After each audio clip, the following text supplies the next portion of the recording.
Итак, друзья, сегодня мы с вами приготовим печень.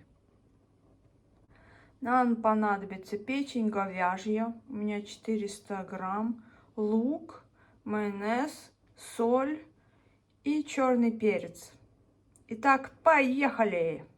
Режем печенку вот на такие небольшие кусочки. Если попадается вот такая вот пленка, ее убираем. То есть, если попадется вот такая вот пленка, просто ножом поддеваем.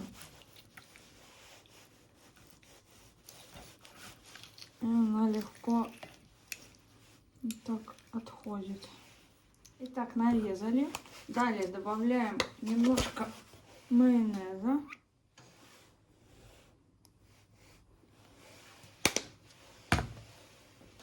Все перемешиваем.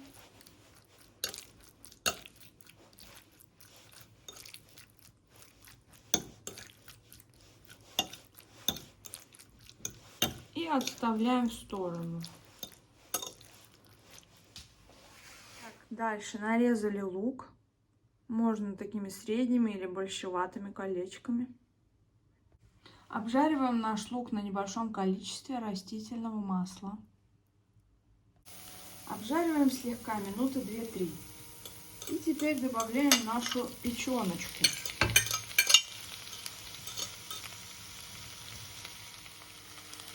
Все перемешиваем. Накрываем крышкой обязательно. И минут 5 вот так готовим на среднем огне. Перемешиваем еще. Перчим, солим. Накрываем крышкой. И готовим еще минут 10. Продолжаем готовить. Можно помешивать время от времени.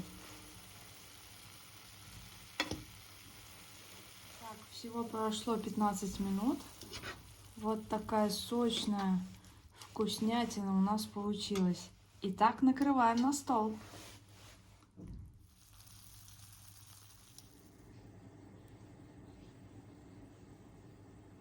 Подаем нашу печеночку с картошечкой, с капусткой и можно присыпать изюмчиком.